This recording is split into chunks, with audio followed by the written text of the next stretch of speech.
a strategy, a return strategy for a slow and safe back to work motto. So during this time, we're just conscious that there's lots of kind of eager potential health and safety managers out there. So we thought today we would bring industry to you. So we're going to hear from two of our health and safety managers, both veterans. Our first one is John Dunn, who's the Group Health, Safety, Environmental and Quality Manager with Wates. He has a 20-year career in health and safety. So for John, he was 10 years in the Royal Navy, a diver in the civil and marine engineering tasks. He then had a very successful 15-year career with Balfour Beatty, holding various health and safety roles. And the pinnacle of his career was the global health and safety role over 17 countries. Looking for his next challenge, he then moved to Wates and joined in 2015 and sits on their exec committee as the group head of health and safety. So you'll hear from John.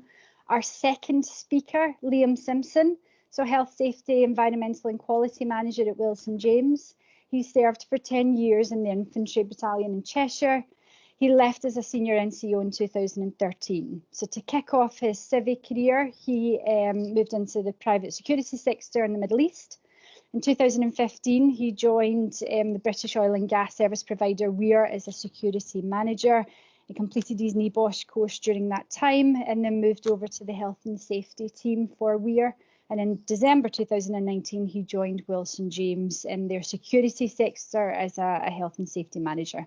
Okay, so there's probably various points through both their careers that you're able to liken to your own and that you can kind of take some example from, but we'll explore their career, their journey into Civvy Street and their journey through their health and safety career. Any questions or points that they don't quite raise, pop it in the chat box, or again, just ask it at the very end. Okay, so we'll hear from John first, if we can pass over to him. Good morning. Thank you, Angela. Good morning, everybody. I'm just going to show some slides, so I'll share my screen. Hopefully that works. Here we go. Good. Hopefully you can hear me okay. Yeah, as Angela said, John Dunn. So I'm currently the Safety, Health, Environment, Quality and Sustainability Director for the Wates Group. What that really means is I've got the, according to everybody really and myself, best job in the business. I lead a team of around 75 highly skilled professionals, and together we're responsible for about the lives of around 150,000 people. That includes their health and physical and mental well-being. We have to make sure that our buildings and structures are built and maintained to the highest level of quality, and that we've got systems that are simple enough for people to follow. At the same time, making sure the communities we work in have a positive experience, and in some way that we leave a positive lasting legacy on those communities. And at the same time as all of that, we have to try and save the planet from this other crisis we're in at the moment involving the climate. Now, for me, that's not bad for an ex-Royal Navy bubblehead who left school with a handful of qualifications that really weren't worth bragging about. So I work for the Wates Group. It's a family-owned construction and engineering business. It's in its fourth generation of the Wates family, and they've been operating as a business since 1897. They've got a long tradition of working alongside and supporting the UK military forces, right back in World War II, where they built the Mulberry Harbours that helped the coalition forces train for the Normandy landings, and as well as donating a Spitfire even to the war effort.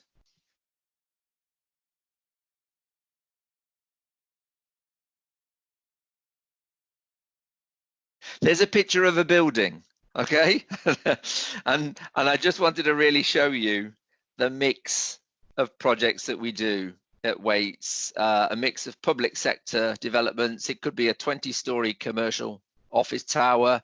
We worked on the refurbishment of the V&A Museum in London, the Houses of Parliament we're working on at the moment. We've fitted the Apple store in Regent Street, and we're even working on the new EastEnders set. And as well as that, we maintain around 500,000 social housing properties each year. We provide facilities management for commercial properties, including Lloyds Bank, Standard Chartered Bank, the Canadian High Commission. It's an incredibly diverse business that I work in, and within an incredibly diverse industry. You know, it's not all glamorous. One day we can be sort of fitting out a cash machine in the side of a co-op, or fitting a new kitchen and bathroom inside a social housing unit. And then the next day we could be working 600 feet in the air, fitting out the towers on a road bridge.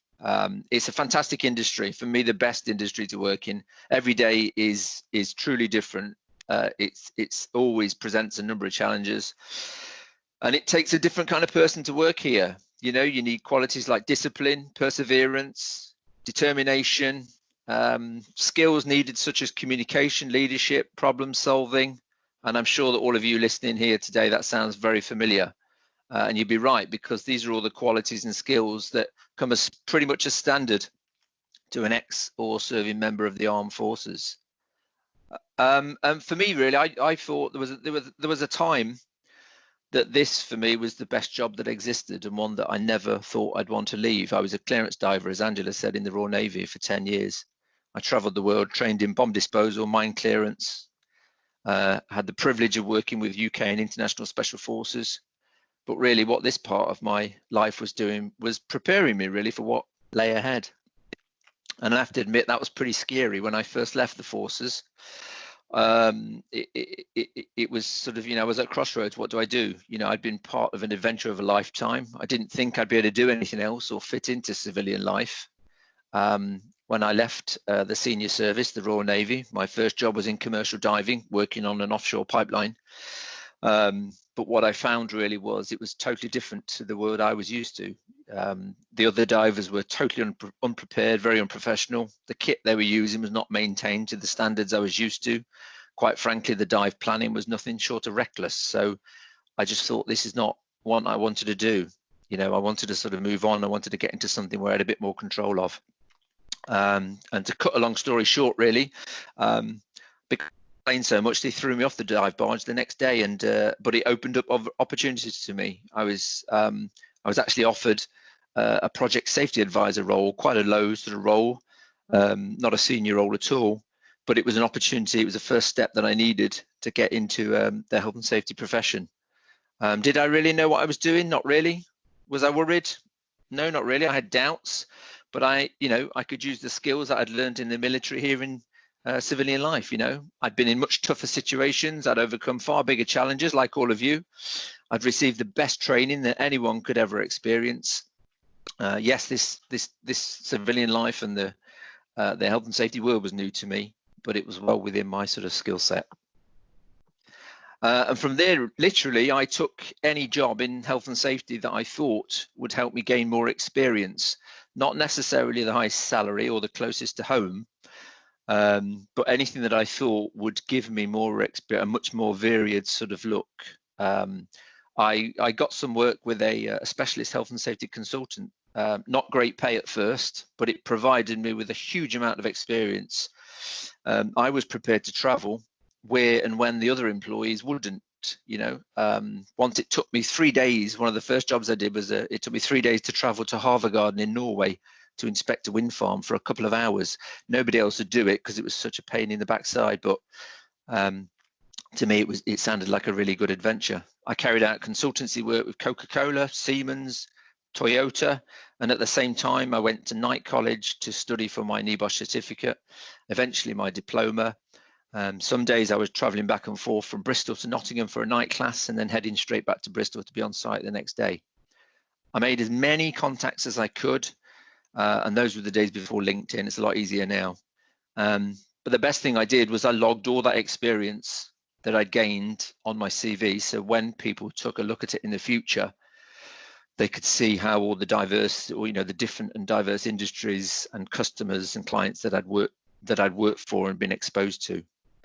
And after my consultancy role, I picked up a permanent role within the construction industry. I continued to travel throughout the world, bridge construction in the Far East, tunnels through the Alps and the Americas, and even getting to work on the iconic legacy structures such as the Aquatic Centre for the 2012 Olympic Games. And that's what's fantastic about our industry. It truly is an incredible industry. I've never seen as an industry with as many roles. We've got engineers, planners, architects, surveyors, as well as joiners, plumbers, and even drone pilots and people who design and build virtual reality environments. And the best thing is that all this sort of, at this time now, we're seeing all this new technology that's been introduced to the industry, and that we see it in civilian life, but actually all this is built for the military. This is probably 10 or 20 years old. Remote vehicles, tagging, drones, robotics, this has been developed for military use way before it's available in civilian environments. So you guys should be used to this anyway. And actually now more than ever, especially during this coronavirus crisis, does our industry need people that don't flap under pressure, people that thrive and even live for a challenge like this. This global crisis that we're in now is a really testing environment. For some people, it's proved to be too much. So it's times like this that we need people that can take charge of situations, continue to motivate people, put systems of work together that enable us to carry on working efficiently. And these are exactly the skills that all of you have right now. So that's me. Thanks for listening. And if you've got any questions, I'll be able to answer them soon. That's great. Thank you so much, John. That's brilliant. So now we're going to hand over to Liam.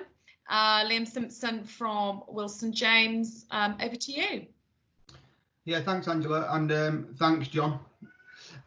Certainly some mean feet to follow, but I'll do my best. Hello, everybody.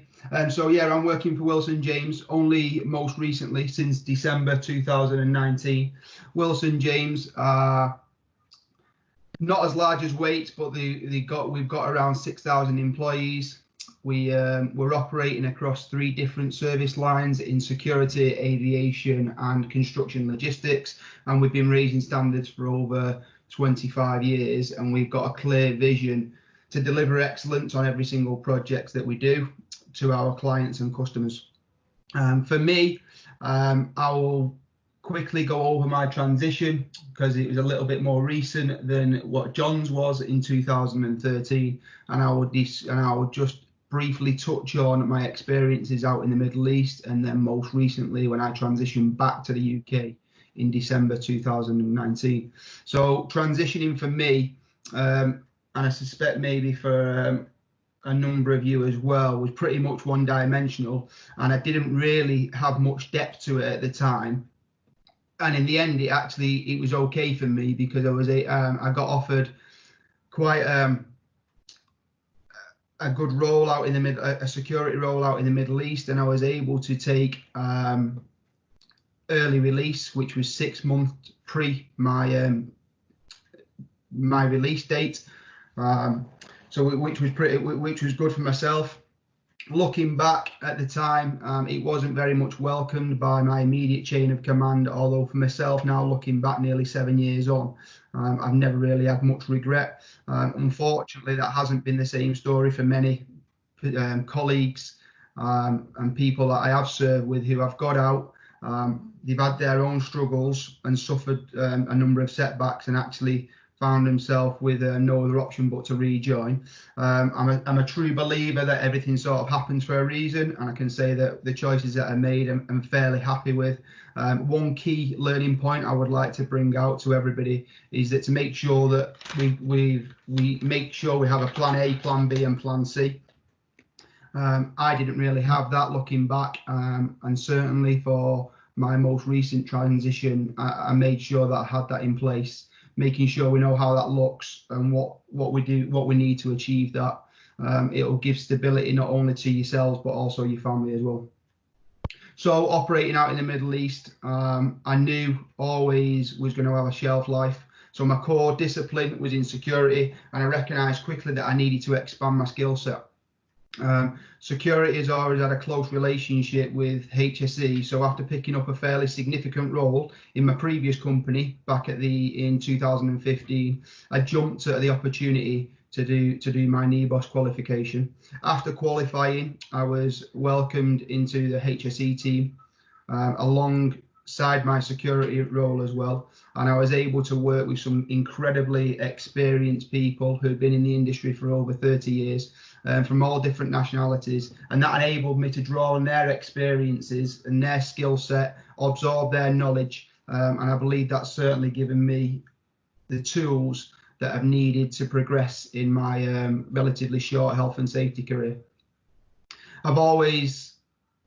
There's always been many similarities between safety and security, and as John alluded to, there's never 2 days that have always been the same. I'm always learning, and especially HSE in the Middle East is not the same as that in the UK. Although the principles remain, but the application and the expectation is a little bit different.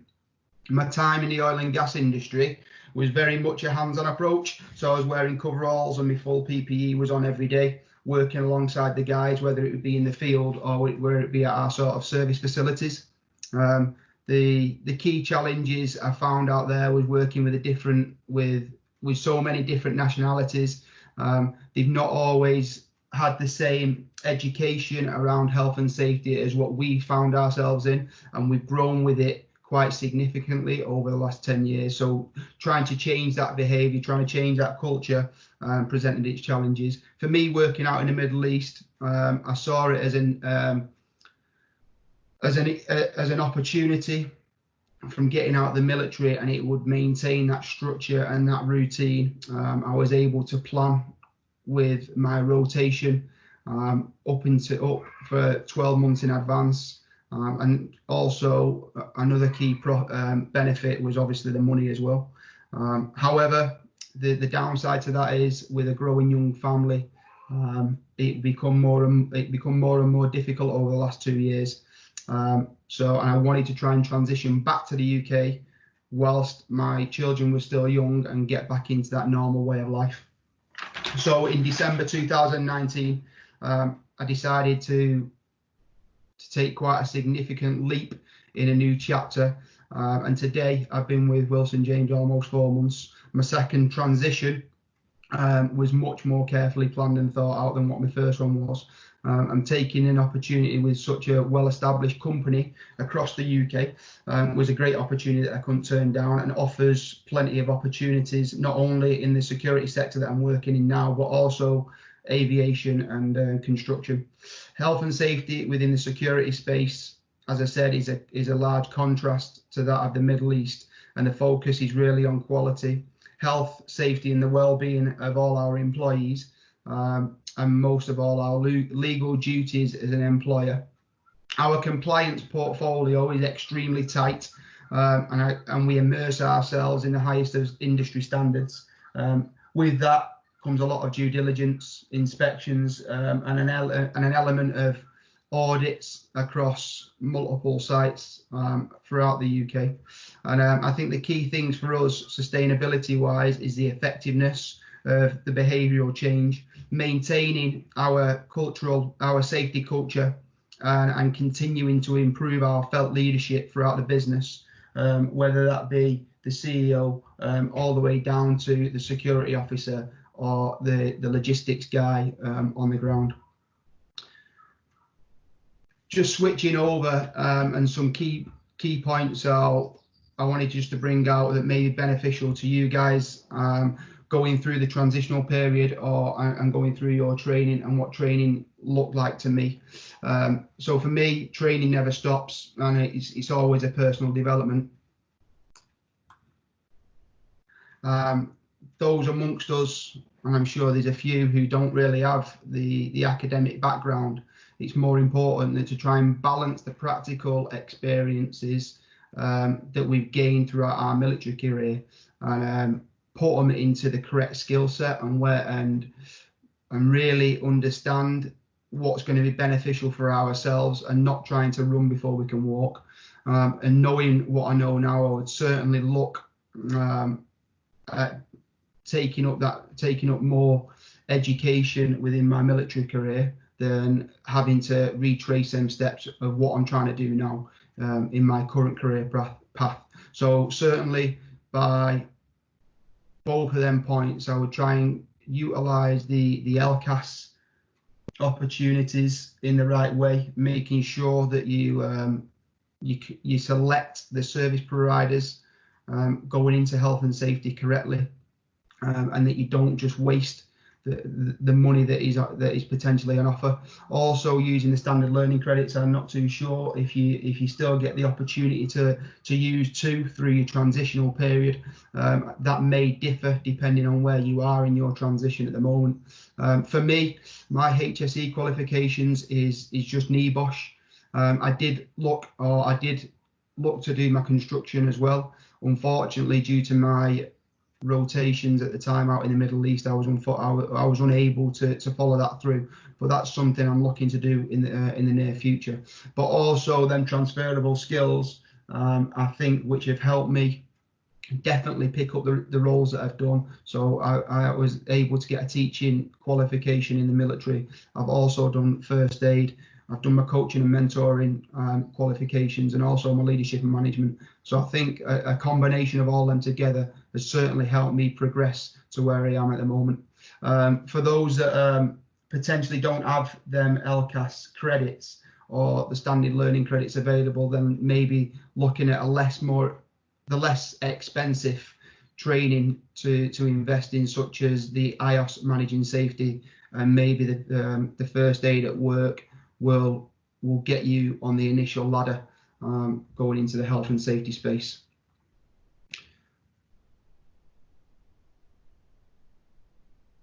For me, and another final point on which I wanted to touch on is, I think we can all relate to as well, and is the health and well-being aspect of health and safety now. I think more organisations are really focusing on this aspect. A lot of organisations are suffering by it as well, and I think us as military personnel can draw on our experiences, our personal experiences that we may have had with friends and colleagues, to really add value in this space. So I would definitely, when you are moving into health and safety, have this as well in the back of your mind, that companies are really looking to focus on it and to really do some good things with it as well. But other than that, if anybody's got any questions, then please fire away. That's great. Thank you very much, Liam. John, can I ask a few questions of you first? Sure. Okay, so Liam offered some advice there in terms of IOSH and first aid at work and a kind of well-being awareness. For the veteran that's sitting listening now, that's available for work, available for employment tomorrow, what would you recommend? What should their first steps be? So in terms of qualifications, I think the NEBOSH General Certificate or the construction certificate are pretty much a sort of a given. You know, it's an expectation that people would have that if you want to get into this practice. For me, it's about also sort of, I guess, somehow articulating the experience that you've picked up so far. And I know that's not necessarily going to be industry relevant, but I was talking to someone yesterday and just giving them some feedback. It was a veteran who'd left and wanted to move into a health and safety role.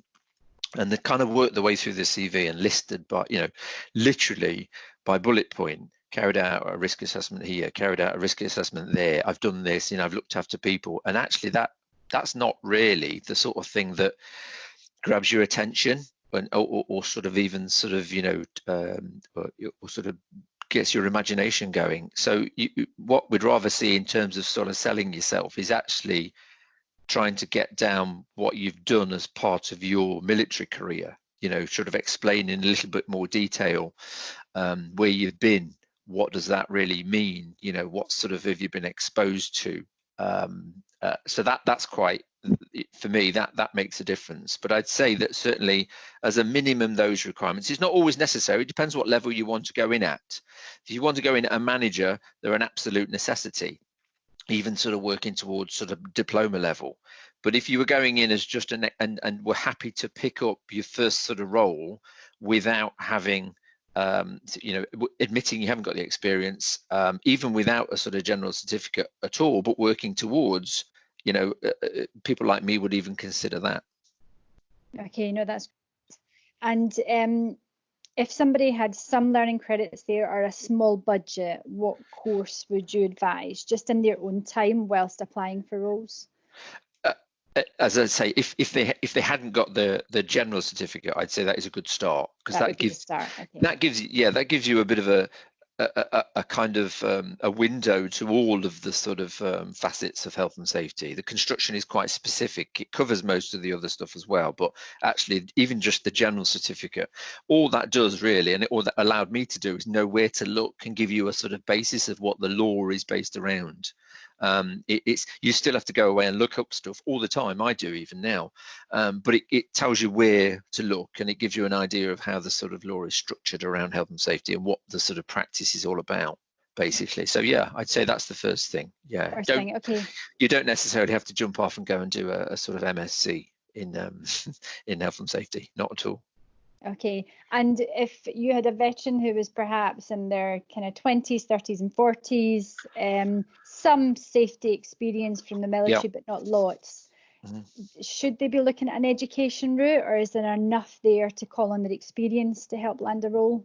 Yeah, I think so. I think there's definitely enough experience. What I would do is I'd probably, these days, our sort of practice, and Liam's picked up on it a couple of times there, it's slightly changing. So the pure health and safety practitioner is probably limited now in moving forward. You do need certainly an aspect of the environment. You have to understand what that's about, and even now more so sort of sustainability issues like the community, like social value, and the long-term sort of environmental aspects, like, you know, global warming and sort of energy and things like that. So if you had the, say, general certificate already, and plus your sort of the experience you've gained from the military, the life skills as I call them, if you were minded to and you wanted to learn more, I would be looking then in terms of sort of the environment and in terms of you know, the wider sustainability issues as well.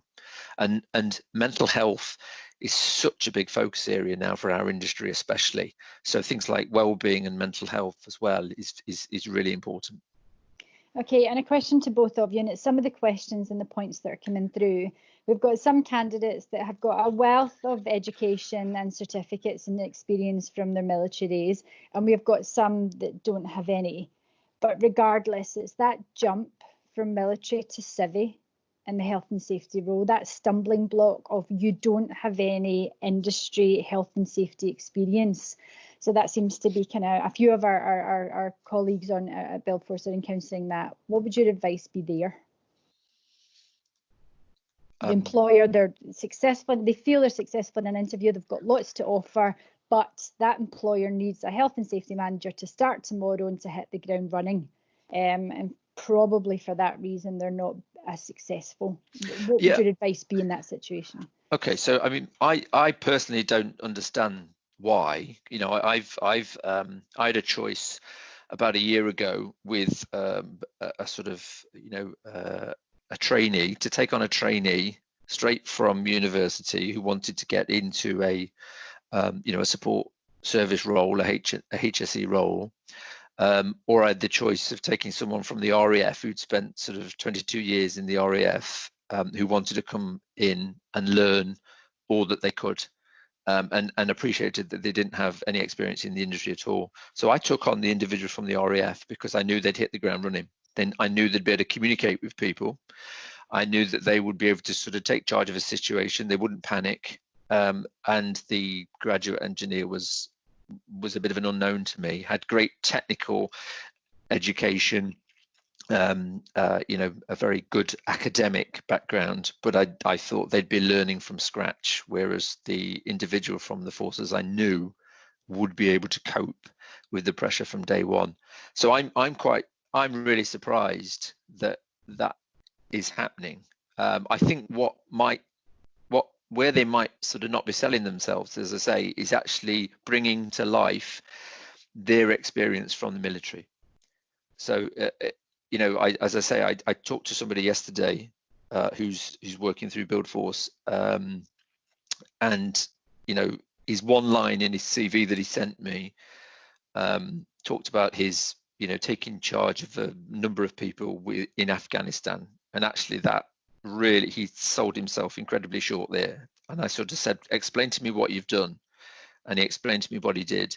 And, you know, that's from what he did during that experience would be far greater than anything that he'd come up over the next sort of few months in our industry. So there is a point from a question from Cedric Marie. My heart goes out to you, Cedric. So what we'll do is we'll connect you to John, and hopefully he'll be able to help you just bring this to life and to sell the CV better. I mean, John, if you were to read the note that he sent, the question that he sent through, you would just, in absolute frustration, be thinking this shouldn't be happening. No. So we're going to try and help you there. Also as well, Angela, it depends what roles they're going for. I mean, if they're looking in the back of SHP and applying for roles, that what they've got to understand is there are literally thousands of people out there that just apply for those roles. They do. They absolutely. You've literally got very little chance, even if you're in the industry or within the practice, getting those roles, because there's so many people go for them. Probably you'd have to look at how they get, you know, what roles they're going for and in what route as well. So Liam, you've got quite an interesting journey, and it comes back to a point that's been raised by some of our veterans. Should you put your best foot forward and use any experience you have to get into industry, and then maybe after a period of time convert to health and safety if that's where your heart lies? Is that essentially what you did almost? Yeah, I think so. You know, and like John said, I'm a little bit you know, unsure to why employees are not recognising what the transferable skills and what us military personnel where we can definitely add value to organisations. But it brings me back to one of my first points that I made, is that potentially to have a plan A, plan B, and plan C, and you might be on plan C and get an opportunity with a company. And then that may lead to other things within that company. You may be able to grow your health and safety experience if you have only managed to get an IOSH managing safety qualification, or you've got your NEBOSH, but they're reluctant to take the plunge on a person who's got no experience. So you could go into the organisation in another role and then potentially develop that further. And it's something that, like you said, that what happened to me when I crossed over to WEAR and I was more security focused, there was an opportunity that I saw for health and safety. I knew that it was more sustainable in the future, and especially transferring back to the UK, it would add a lot more value to my career if I had a various skill set instead of just staying with security. I've still got my security qualifications in my SIA license. I've got my first responders, first aid qualification, and various others. So it gives me that plan B. So I think people can definitely draw on that they maybe potentially need to look at other alternatives that could maybe taking a step back before they take a step forward. And don't be afraid, never be afraid to take a step backwards. So if you only get an opportunity that's maybe a little bit below your expectation when it comes to salaries, don't be afraid to take it. Take the opportunity, and then you can always progress from there. So at the point, Liam, that you were holding the security manager role with WEAR, when you applied for that safety role, what did WEAR see in you, do you think? What was unique or special about you at that point that would encourage them to take that plunge? I think I was sharing an office at the time with various nationalities and who was doing health and safety. And I believe I just shown a little bit of passion, a little bit of support for what they was doing. I was intrigued to what they was doing. They was showing me what they was doing on a day-to-day basis. And my practical skills and knowledge that I gained in the military by doing a risk assessment, by doing dynamic risk assessments in my head, by doing that risk assessment on the ground with the guys and making them assessments daily, you know, all I was able to do then was articulate that and put that onto paper.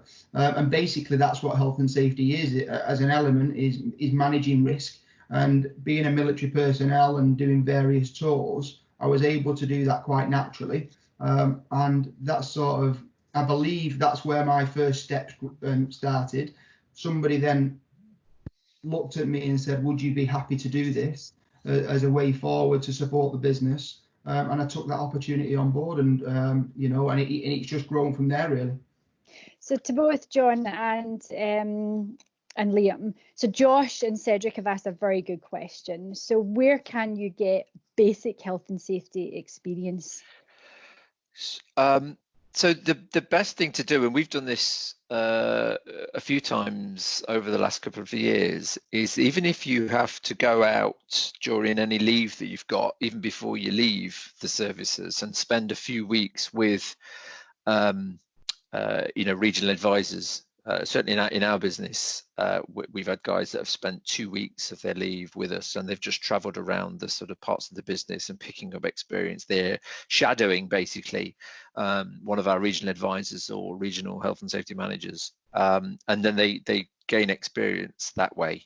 And I've always advised them then to sort of, when they're putting that then on their CVs, literally put that they've sort of, they've worked with X for a period, and they've picked up these skills from doing that.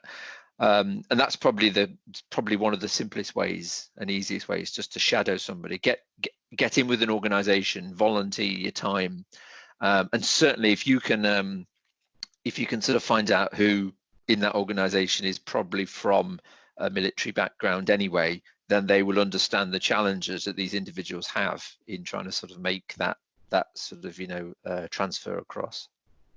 Okay, any programs or advice over at Wilson James, Liam? Yeah, I think there's been a few mentoring pieces over the last couple of years, certainly with Buildforce, getting involved, and I know I've been asked most recently by Dan and Caroline to mentor a couple of the guys, which we're more than happy to do. But at the moment, it's just proving slightly difficult because a lot of our sites construction, they're just getting back up and running as we speak.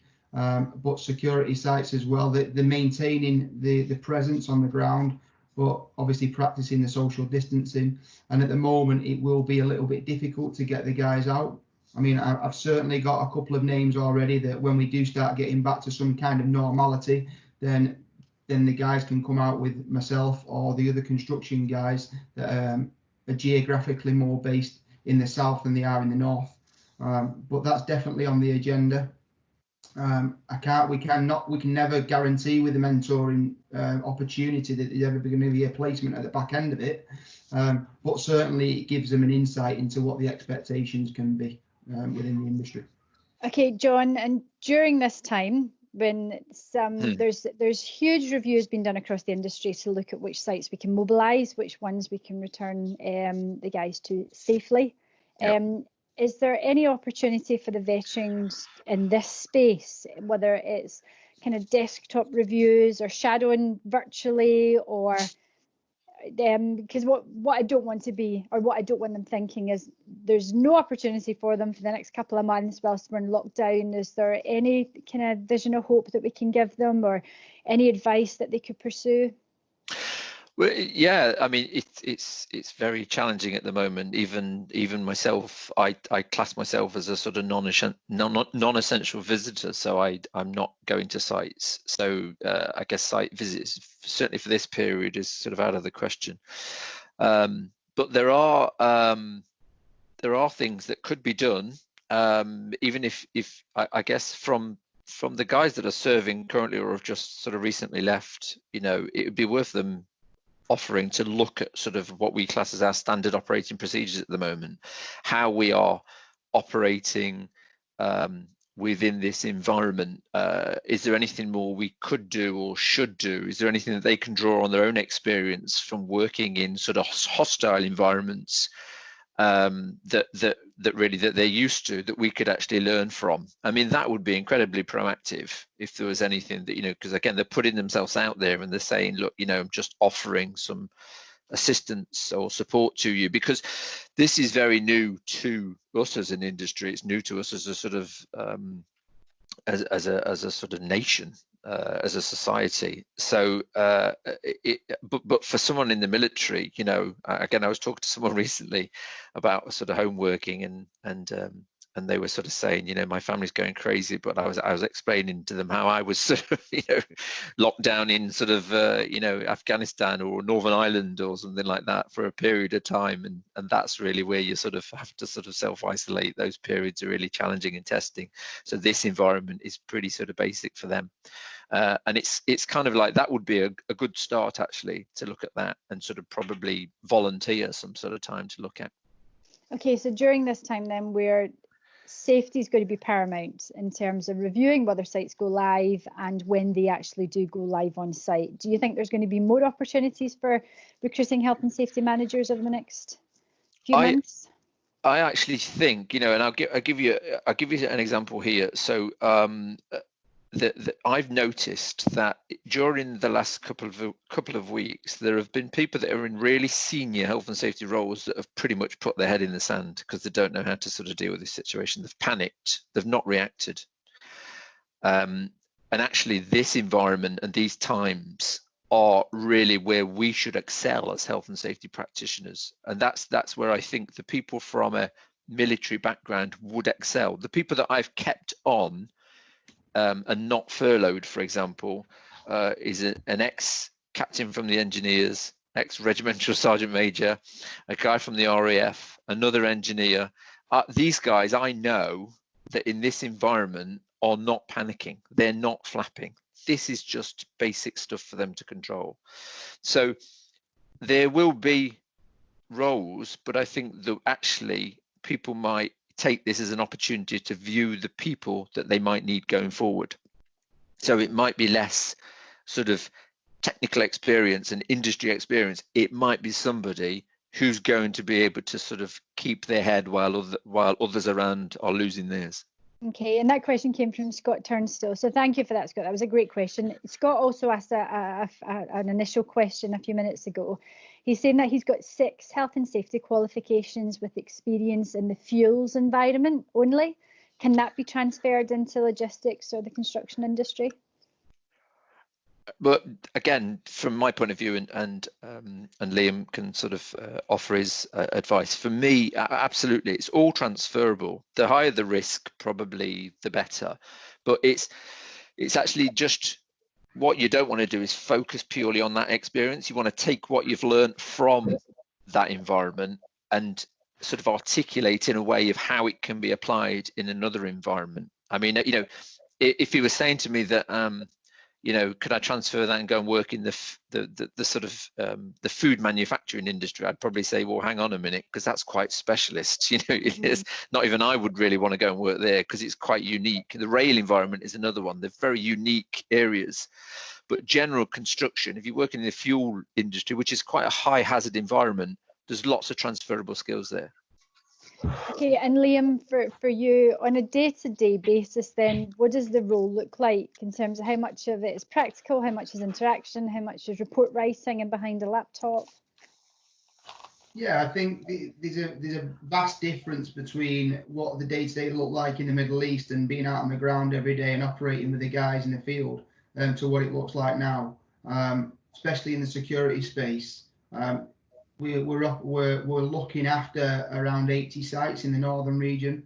So yes, there is a lot of paperwork to be done in terms of compliance, making sure we've got our risk assessments up to date, making sure we're following a safe system of work, making sure we're abiding by our compliance, and our site safety folders are all up to date in terms of whether we've got the right first aiders on site. Is the cost requirements being followed? And a lot of that does take up a lot of time, administrationally. We have innovated, and I think a lot of companies are doing this now, and it's transferring all health and safety related incidents, accidents, near misses, hazard reporting. It's all going online onto an online platform, and this is giving the ability for that immediate interaction and communication with sites. If there is an injury or an accident, they can report it online, and they know that it's going to be dealt with quite quickly. And just to be clear then, for those that don't know, what is health and safety in the security sector? So health and safety within the security sector is making sure our security officers are safe at work. and are following the standard operating procedures. So we have assignment instructions to support our customers and clients, and we need to implement that and do that safely. So that's my role, and that may be going to a large office site and just making sure that our guys are following a safe system of work, making sure they're doing things correctly, and just spelling things out for them, really. And can these be assets that are being facility managed, or do these tend to be building sites? No, so we've got a lot of building sites. We look after all of the museums across the UK. We look after the ABP British ports. So there's a wide variety of different jobs and responsibilities on these sites that we need to look at carefully. We need to adapt the safe system of work, making sure we're managing the access control, looking at criminality on some of the more vulnerable sites, and stuff like that. So these are varied space as well. Okay, and Daniel's asked a question, if we can pick up on your international experience. He says, where to start in order to work internationally? Is a NEBOSH international certificate a must? And where would you look for work internationally? I mean, for me, I don't really have much experience on the health and safety international sector, because I was already there and I grew into it. And I was quite fortunate. I was in the right place at the right time. Managing something else that enabled me to do the health and safety job that I'm sort of now following the career path. But I think just sort of getting yourself out there, looking on the various sites. There's a lot of agencies that you can get into. You can get your name in with them. You send your CVs out, drawing on what John said, making sure that within that CV you expand on what it actually means from what you're saying. So if you was operating in Afghanistan, how did that look health and safety wise? What are you able to support that with? And just getting yourself out there, really. Just, I mean, for me, you know, it's you've got to put yourself out there to as many companies as possible. Okay, John, any advice? Yeah, I was just going to say absolutely. So it's quite interesting when you go and work internationally, because some parts of the world have minimum requirements. They just have a list of things that you need. So if you take, say, the Middle East, Dubai, which is a sort of global center for construction, and where a lot of advisors start their international careers from. So they'll have a minimum, like of a general certificate or a construction certificate or a fire sort of certificate. They'll list them. So you need to make sure what those minimums are. It's the same as the Far East as well. Hong Kong or Macau are two areas that have they have large numbers of sort of advisors, because they have a huge manual labor force, far greater than we do in the UK. So Middle East, Dubai, or Abu Dhabi, or Far East, say Hong Kong, Macau, and actually, again, you know, as long as you've got those minimum requirements, a lot of ex-military personnel do work in those environments because they're pretty tough environments to work in. You know, it's really hard work, it's long hours, and it's very challenging. But the good thing is, it's actually a lot of command and control. So the workforce pretty much just follow orders. They have to follow orders, whereas in the UK they've got a bit more sort of they've got a bit more leeway on how they follow those procedures, whereas in you find internationally that people tend to sort of work by numbers. So it does lend itself to sort of ex-forces personnel. Great. And Daniel, Caroline's just picked up on the point that we can connect you there as well. So just get back in touch after the call. Sure. Okay, so a question to both of you. What ongoing training do you both currently do? Personally? Yeah. Yeah. Well, wow. For me, it's been really about psychology. So it's been organizational psychology or behavioral psychology. So I spend less of my time now looking at systems and procedures, because that's pretty much, we should have those in place anyway. It's more about how people behave. So I've had to sort of learn even myself around sort of what makes people tick, why people do the things they do. I do a lot of reading because I travel quite a bit still. So anything in terms of even if you pick up a book like Psychology for Dummies, is a great book. I've got that on my bookshelf now here in my office, which I always refer to.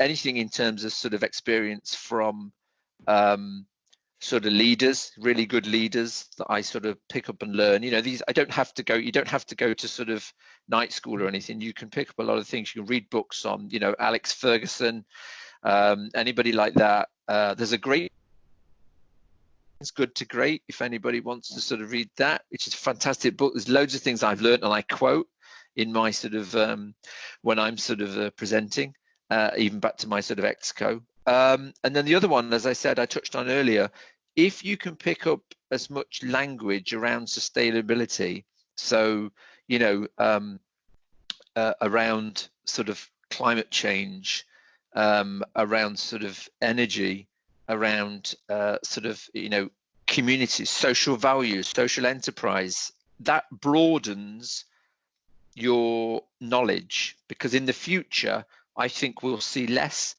sort of specific health and safety personnel, and they will be more sustainability professionals. So if you now can get your head around that language, that is the way to go.